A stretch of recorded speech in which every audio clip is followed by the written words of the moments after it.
جب آپ تشریف لے آئے اس کارگاہ حیات میں تو جناب حکیم لقمان نے اپنی تبلیغ چھوڑ دی، اپنا کام اور اپنا فتویٰ دینا ترک کر دیا۔ اس لیے ترک کر دیا کہ جب سورج طلوع ہو جائے تو پھر دیوں کی ضرورت نہیں رہتی، چراغ بجھا دیتے ہیں۔ جناب حکیم لقمان نے یہ پیغام دیا کہ اے کائنات والو، جب کوئی تمہارے پاس بڑا آ جائے، جب کوئی تمہارے پاس آسم آ جائے تو اپنی مسجد چھوڑ دیا کرو۔ اللہ تمہیں دنیا میں بھی عزت عطا فرمائے گا، اللہ تمہیں آخرت میں بھی عزت عطا فرما دے گا۔ کسی بڑے کو دیکھ کر چھوٹا اس کو عزت دے، اس کو احترام دے، اس کو توقیر دے، یہ ہمارے حضور کی سنت تو ہے ہی ہے، لیکن کریم آقا علیہ السلام کی جد میں تم جدھر بھی کسی بھی پیغمبر کا اور کسی بھی رسول کی تاریخ کا مطالعہ کرو گے، تمہیں ہمیشہ ان کی تاریخ میں بڑوں کی عزت ملے گی، بڑوں کا احترام دکھائی دے گا۔ جناب لقمان رضی اللہ تعالی عنہ نے اپنے فرزند ارجمند، ان کا نام تھا انم یا اشکم، یہ دو نام آتے ہیں، انم یا اشکم، یہ آپ کے بیٹے کا نام تھا۔ اس کو مخاطب کر کے آپ نے چند نصیحتیں کی ہیں، ان میں سے تھوڑی سی نصیحتیں میں آج آپ کے سامنے عرض کیے دیتا ہوں، اور جو باقی رہ جائیں گی وہ انشاءاللہ کل والے درس قرآن میں، یہ بھی درس قرآن ہی ہے، بسلسلہ شادی خانہ آبادی محترم فرحان صاحب سب برادران کی جانب سے آپ نے اپنے بیٹے کو فرمایا کہ جب آپ ان کو واعظ اور نصیحت کر رہے تھے تو قرآن حکیم فرقان مجید کو ان کا یہ انداز پسند آیا کہ کیسے ایک باپ اپنی اولاد کو اپنی وراثت حوالے کرتا ہے، کیسے ایک باپ اپنی اولاد کی تربیت کرتا ہے، کیسے ایک سیانہ اور گھنا آدمی اپنی اولاد کو خدا کا قرب پا لینے کے فوائد و ثوابت عطا کرتا ہے۔ پہلے قرآن حمید فرقان مجید نے خود حضرت لقمان کی تعریف کی، کہا کہ ہم نے لقمان کو حکمت عطا کی ہے۔ اس کا مطلب یہ ہے کہ اللہ رب العالمین فرماتا ہے جس کو سیانہ ہم بنائیں، جس کو حکمت کے موتی ہم عطا کریں، جس کو بنائی ہم عطا کریں، جس کو عزت ہم عطا کریں، کائنات والے مل کر کے پھر سے چھین نہیں سکتے، اس لیے کہ عزت کا معیار اللہ نے اپنے پاس رکھا ہوا ہے۔ اور فرمایا کہ اللہ کا شکر ادا کرو، اور جو شکر ادا کرتا ہے تو اس کے شکر کا فائدہ خود اس کو اپنی ذات کو پہنچتا ہے۔ آئیے یہاں رک کر آج جو شادی کا موقع ہے اس کو سمجھیں۔ فرمایا کہ اے میرے بندو، اللہ کا شکر ادا کرو۔ اللہ تعالیٰ تمہیں اگر کوئی خوشی کا موقع عطا کرے، اگر تمہارے گھر میں اللہ کوئی نعمت عطا کرے تو تم اللہ کا شکر ادا کیا کرو، اس لیے کہ جب تم اللہ کا شکر ادا کرو گے، اللہ کی یاد سے غافل نہیں ہوگے، اللہ کی یاد اور اللہ کا ذکر کم کرو گے تو اللہ کریم کی ذات تمہارے شکر کرنے کی وجہ سے، تمہیں خدا کو یاد کرنے کی وجہ سے ملتے یہ عطا کرے گی کہ شکر تم خدا کا کرو گے، خوشی کو تمہیں عطا کرے گا۔ جتنا بھی تم رب کا شکر ادا کرو گے، اللہ تمہاری نعمتوں میں اضافہ فرماتا جائے گا، تمہیں نعمتیں اور عطا کرے گا۔ شکر کرنا تمہارا کام ہے، تمہاری نعمتوں میں اضافہ کرنا یہ رب محمد کا کام ہے۔ تو فرمایا کہ شکر ادا کرو۔ تم جب اللہ کا شکر ادا کرو گے تو شکر ادا کرنے کا فائدہ تمہاری اپنی ذات کو پہنچے گا۔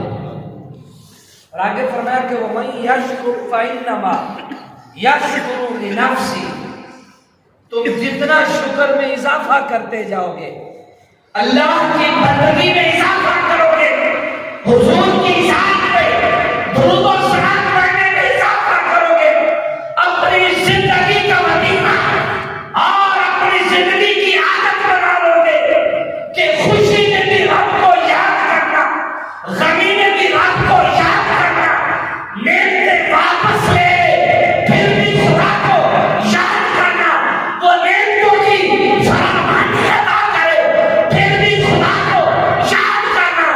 فرمایا بندے، غم اور خوشی میں جب تو خدا کو یاد کرے گا، رب اپنی نیندوں میں اضافہ فرما دے گا۔ آگے فرمایا وَمَن کَفَرَ، وَمَن کَفَرَ، اگر تم شکریہ ادا نہیں کرو گے، اگر تم خدا بندے عالم کے سامنے سجدہ ریزی نہیں کرو گے، اگر تم لب یزل کے سامنے اپنی پیشانی نہیں رکھو گے، تم اپنے دل میں خدا کی یاد کا دیا روشن نہیں کرو گے، خدا کی محبت کا چراغ نہیں جلاؤ گے، واللہ غنی حمید، تو یاد رکھنا اللہ غنی بھی ہے، اللہ حمید بھی ہے، تم شکر نہیں بھی کرو گے تو ساری کائنات تمہارے رب کے سامنے سجدہ ریز ہو جاتی ہے۔ تم اگر اللہ کا شکر ادا نہیں کرو گے، تم خدا کے سامنے سر پر سجود نہیں ہوتے، تو اس کا نقصان تمہاری اپنی ذات کو ہے، خدا کو وہ ہے وَإِن مِّن شَيْءٍ إِلَّا يُسَبِّحُ بِحَمْدِهِ، فرمایا کہ اللہ نے جس کو بھی تخلیق کیا ہے وہ نام محمد پہ بھی درود پڑھتا ہے، محمد کے خدا کی تعریف و ثنا بھی کرتا ہے۔ وَإِن مِّن شَيْءٍ إِلَّا يُسَبِّحُ بِحَمْدِهِ، اس کائنات میں جو بھی چیز ہے وہ نام محمد پہ درود و سلام بھی پڑھتی ہے اور محمد کے خدا کی تعریف و ثنا بھی کرتی ہے۔ اور فرمایا وَلَقَدْ آتَيْنَا، جب ہم نے ان کو حکمت عطا کی تو حکمت لینے کے بعد وَإِذْ قَالَ لُقْمَانُ لِابْنِهِ، یاد کرو جب لقمان نے اپنے بیٹے سے کہا۔ یہاں رک کر کے نقطہ بڑا محبت کا لائق سمجھنے والا ہے۔ بات کر رہے ہیں باپ اور بیٹا، بات کون کر رہے ہیں جی؟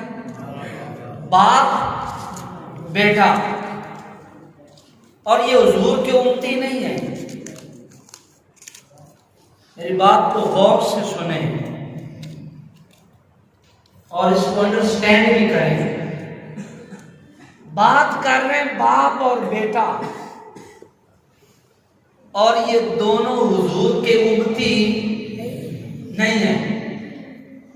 جناب داؤد علیہ السلام کی امتی ہیں اور جناب ایوب پیغمبر کی نسل سے ہیں۔ ایک روایت میں کہ حضرت تارخ کی نسل میں ہیں، جو حضرت ابراہیم خلیل اللہ کے والد تھے، تارخ ان کی اولاد سے ہیں۔ نقطہ یہ بتانا چاہتا ہوں کہ اگر کوئی باپ میٹھی نصیحت کرنے کے لیے، اگر کوئی باپ اپنی اولاد کی تربیت کے لیے اور اپنی اولاد کو اس کا زندگی کے سبق بتلانے کے لیے 1000 سال قبل بلکہ 1000 سال قبل بیٹھ کر کے ایک باپ ایک بیٹا، دو ہستیاں بیٹھ کر کے نصیحت کریں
مجید کا ذکر بن جاتا ہے، جناب یہ سابقہ انبیاء کا امتی تھا جو محمد مصطفیٰ کا غلام ہے، پھر اس کی شان و شوکت کا عالم کیا ہوگا؟ فرمایا کہ وَإِذْ قَالَ لُقْمَانُ لِابْنِهِ، یاد کرو اس بات کو، اس بات کا چرچا کرو، اس بات کا ذکر کرو، اس بات کو یادوں کی گلیچ میں لاؤ جب ایک باپ اپنے بیٹے کو نصیحت کرتا ہے۔ وہ نصیحت کیا ہے سنیے، یہ خاص کر اس بچے کے لیے ہے جس کا آج یہ خوشی کا موقع ہے۔ کہا کہ بیٹے کسی کو اللہ کا شریک نہ بنانا۔ اس کا مطلب یہ ہوا کہ تبلیغ جب بھی آغاز کریں تو اپنے گھر سے کریں۔ اس کا مطلب تو یہ ہوا نا کہ باپ بیٹے کو جب نصیحت کر رہا ہے تو جواب تو یہی ملتا ہے کہ جناب باہر میاں مٹھو نہ بنے، تبلیغ کا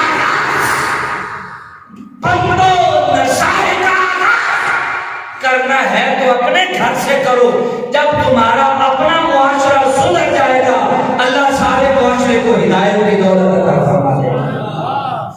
کہا کہ یا بنی لا تشرک باللہ، اے میرے بیٹے زندگی میں کبھی اللہ کا شریک نہ ٹھہرانا۔ ان الشرک لظلم عظیم، بے شک شرک کرنا یہ ظلم عظیم ہے۔ سب سے بڑا ظلم یہ ہے کہ کسی چیز کو خدا کا شریک ٹھہرایا جائے۔ آگے جو آپ کے لیے مزید میٹھی نصیحتیں ہیں وہ سمجھیے، اور یہ آخری بات ہے۔ وَوَصَّيْنَا الْإِنسَانَ بِوَالِدَيْهِ، اور اپنے بیٹے کو نصیحت کی، سنیے کیا، اور ہم نے انسان کو اس کے ماں باپ کے بارے میں سمجھایا کہ اس کی ماں نے اسے پیٹ میں اٹھائے رکھا، ایک کے بعد ایک کمزوری دیکھی، 9 ماہ کا سلسلہ یہ ذہن میں رکھیں۔ بعض تکالیف ایسی ہوتی ہیں کہ وہ وقت کے ساتھ ساتھ کم ہوتی ہیں، بعض مسائل اور تکالیف ایسی ہوتی ہیں کہ وقت کے ساتھ ساتھ گھاؤ بھر جاتے ہیں، زخم منتقل ہو جاتے ہیں، تکالیف کم ہوتی ہیں، لیکن یہ واحد تکلیف ہے ماں کے پیٹ والی کہ پہلے دن کے بچے سے لے کر 9 ماہ تک جیسے جیسے دن بڑھتے جائیں تکلیف میں اضافہ۔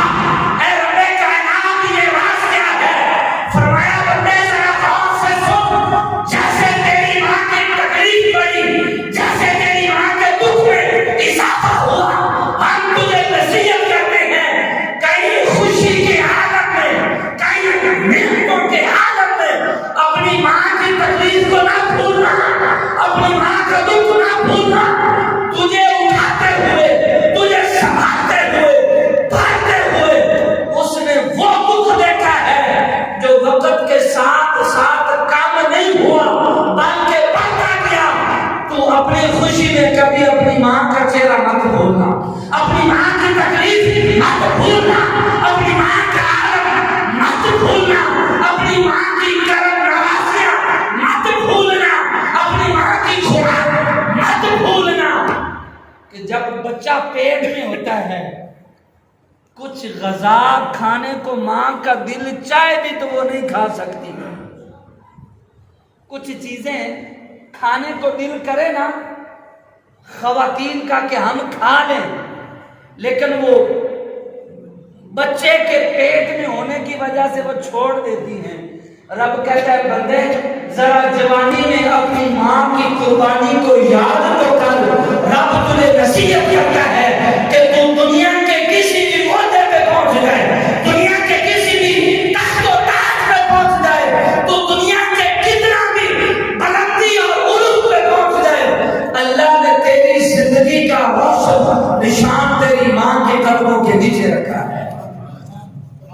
وَوَصَّيْنَا الانسان بوالدیہ، اور ہم نے انسان کو وصیت کی، سمجھا کے بھیجا ہے کیا؟ حملتہ وہنا علی وہن، تیری ماں نے تکلیف پہ تکلیف سہی، دکھ پہ دکھ جھیلا، دھک پہ دھک برداشت کیے۔ آج خوشی کے موقع پہ ماں کو بھولنا، بلکہ اس کے قدم چوم اور اس کے قدموں کی اپنے لیے شفا بنا لے، تو چلے گا زمین پر، رب تیرے نام کے چرچے عرش عظیم پر کر دے گا۔ سبحان اللہ۔ وَفِصَالُهُ فِي عَامَيْنِ، اور فرما کہ 2 سال وہ دودھ پلاتی ہے،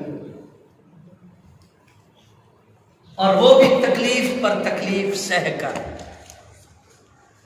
تکلیف پر تکلیف سہ کر۔ ان اشکر لی وَلِوَالِدَيْکَ، اے بندے میری بات مان۔ کیا یار محبت بھرا اور رس بھرا جملہ نہیں اللہ کی جانب سے۔ اے میرے بندے میری بات مان، پنجابی میں کہوں ماں پیو دا پتر بن جا۔ اے بندے میری بات مان، ماں باپ کا فرمان بردار بن جا۔ ان اشکر لی وَلِوَالِدَيْکَ، اپنے باپ کی بھی فرما برداری کر، اپنی ماں کی بھی فرما برداری کر۔ ان اشکر لی وَلِوَالِدَيْکَ، ان کا شکریہ ادا کیا کر۔ قرآن حمید فرقان مجید نے ایک جگہ پہ کہا کہ وَبِالْوَالِدَيْنِ إِحْسَانًا، اور اپنے ماں باپ پر احسان کرو، ماں باپ پر احسان کرو۔ سارے بولے ماں باپ پر احسان کرو، سب کی آواز آئے، اپنے ماں باپ پر احسان کرو۔ احسان کرو۔ احسان کی کوئی مثال دیتا ہوں پھر سمجھ آئے گی۔ ابھی میں کسی بندے کو 100 روپیہ دیتا ہوں، اس کو ضرورت ہوتی وہ مانگتا ہے، مثال دے کے بات سمجھانے لگا ہوں، آخری بات ہے آپ سے۔ 100 روپے کی اس کو ضرورت ہوتی وہ مانگتا ہے، ہم دے دیتے ہیں۔ کل کو وہ کہتا ہے میں آپ کا واپس کر دوں گا، تو وہ 100 کے بدلے 100 ہی واپس کر دیتا ہے، تو اب اس کا یہ احسان تو نہ ہوا نا، اس نے تو عدلے کا بدلہ کیا ہے نا، احسان تو نہیں کیا۔ احسان تو تب ہوتا وہ کچھ اور ایڈ کر کے دیتا، اپنی طرف سے کچھ ملا کے دیتا، تو تب اس کا یہ احسان تھا۔ تو یاد رکھنا قرآن حمید فرقان مجید کا یہ خطبہ ہے کہ تم ماں باپ کا بدلہ نہیں دے سکتے، احسان تو بہت بڑی بات ہے نا، ماں باپ کا کوئی بدلہ نہیں دے سکتا۔ ایک شخص آیا کہا یا رسول اللہ صلی اللہ علیہ وآلہ وسلم، میں نے اپنی والدہ کو اپنے کندھوں پہ اٹھا کر 50 سال تک بیت اللہ شریف کا طواف کروایا ہے۔ کتنا عرصہ؟ زندگی کے 50 سال میں نے اپنی والدہ کو اٹھا کر بیت اللہ شریف کا طواف، اور کہا حضور میرے پاؤں میں چھالے پڑ گئے، چل چل کے میرے پاؤں میں چھالے پڑ گئے، تو کیا میں نے اس کا حق ادا کر دیا ہے؟ حضور نے فرمایا صلی اللہ علیہ وسلم، فرمایا یہ تو اس رات کا بھی حق نہیں ہے جب تو نے رات کو سوتے ہوئے پیشاب کیا تھا، تیری ماں خود گیلے کپڑے پہ لیٹ گئی، تجھے خشک بسترے پہ سلایا تھا۔ وہ خود مصیبت، وہ خود تکلیف، وہ خود دکھ برداشت کرتی تھی، تجھے راحت اور آرام اور سکون پہنچاتی تھی۔ یہ ایک رات کا بھی بدلہ نہیں دیا۔ قرآن میں کہتا ہے وَبِالْوَالِدَيْنِ إِحْسَانًا، اے بندے تو ماں باپ کا بدلہ نہیں دے سکتا، ماں باپ کی برابری نہیں کر سکتا، ماں باپ کا احسان نہیں چکا سکتا، تو رب کریم فرماتا ہے اپنے والدین پہ احسان کیا کرو۔ اپنے ماں باپ پہ احسان کیا کرو. فرمایا نشکر لی والی والدیک، فرمایا کہ حق مان میرا اور اپنے ماں باپ کا. قرآن حمید فرقان مجید کو جس جگہ سے بھی آپ اللہ کی عبادت میں پڑھیں گے کہ جہاں جہاں بھی اللہ رب العالمین نے عبادت کا حکم دیا ہے کہ میری عبادت کرو، اپنی عبادت کے ساتھ ماں باپ کا شکریہ ادا کرنے کا حکم دیا ہے، ماں باپ کے ساتھ حسن سلوک سے پیش آنے کا حکم دیا ہے. اور فرمایا کہ رسول معظم صلی اللہ علیہ وسلم نے کہ فوت ہو جانے کے بعد بھی ماں باپ کے حقوق اولاد پہ جاری رہتے ہیں. فوت ہو جانے کے بعد بھی ماں باپ کا حق اولاد پہ جاری ہے. سب سے پہلا حق یہ ہے کہ اپنے والدین پر نماز جنازہ پڑھی جائے، اپنے والدین پر نماز جنازہ پڑھی جائے. بند کر کے پوچھنے لگا تاکہ باہر آواز نہ جائے. آپ کی عزت دار لوگ ہو یار.